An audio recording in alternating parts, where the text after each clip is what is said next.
Gosh, another big tick of credibility, I think, for the Port Adelaide Football Club with this. Hey, right? How did this all come about? So it's a really important step for us going forward. We have to build respect off the field as well as on the field, and we've got to compete in that national corporate market. We've got to have the financial resources to really back what we do on the field and also our community projects. So for us, we're over the moon. We've got two wonderful brands on our Guernseys, two brands and partners who are locked in for the next 2 to 3 years.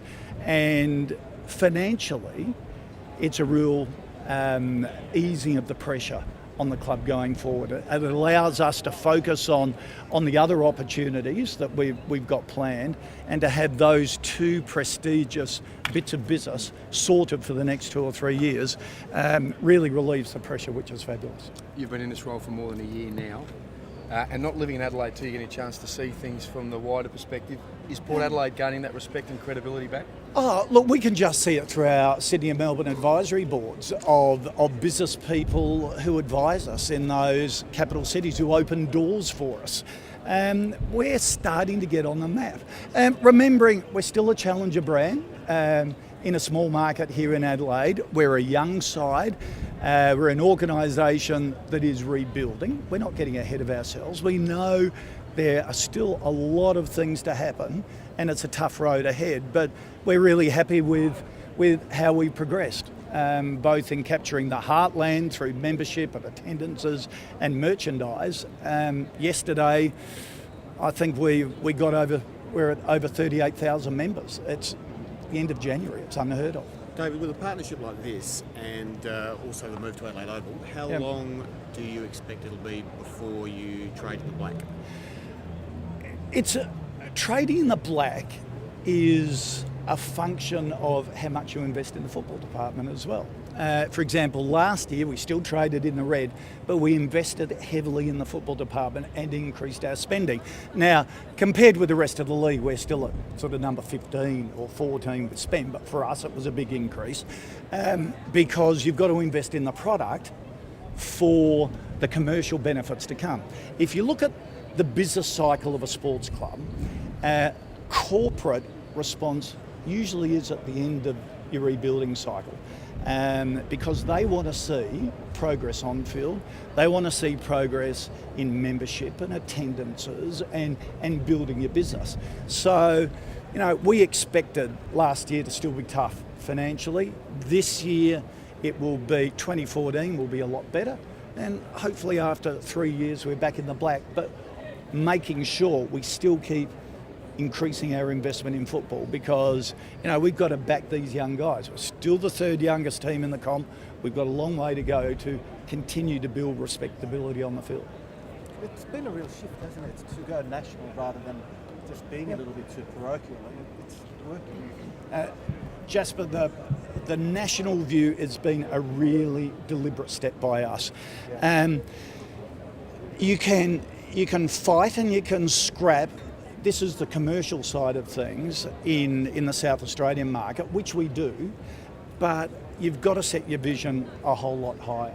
And that's not only national, but that's looking where appropriate at international relationships as well. We've got big plans for this club, and it's going to need significant resources, and we're really aware of that. We've got to become a market leader, and we've got to forge a brand in the AFL that is different to everyone else's. And our brand that we want this club to be based on is that we're a bunch of goers, that we're innovative, we play fun footy. Come and watch a Port Adelaide game, you'll have a great family night out. But partner with Port Adelaide commercially, and we think outside the square. We will serve sponsors better than anybody else in the AFL, because we've got to be industry best at it. We're coming from a long way behind. EnergyAustralia has not only sponsored Power, but also Magpies. What does that give the Magpies? It gives proof of what we've been saying all along, that the Magpies are part of our DNA. Now, at the height of the controversy last year about the Magpies, a lot of the skeptics were saying, oh, you're just saying the words. You really aren't committed to the Magpies. You really don't care if you have them or not. And we said it till we were blue in our face that the Magpies is part of this organisation forever. We stuck to our guns. We wanted a program that would benefit juniors coming through, South Australian juniors getting into the AFL. We stuck to our guns, we're criticised for it, we got what we wanted, and for me the most significant thing to happen over the off-season is that integration of the Magpies and getting someone like Buddha Hocking coaching them. A true integration of one club, and EnergyAustralia's commercial support really underlines that the Magpies are us, as well as the power in the AFL. It's a really dynamic combination, which we see as a real secret to our success going forward. Just on that, with the AFL, they announced today that the Guernseys will have the names on the back. I think it kicks off on Easter long weekend. What are your thoughts on that? I like it. I think it's a great idea. It's thinking outside the square. It's evolving. It is allowing fans, and not the passionate fans, but sort of the new fans to a club to really relate to a player, to see their name on the back of the Guernsey. It brings a familiarity, it brings an ease of identification.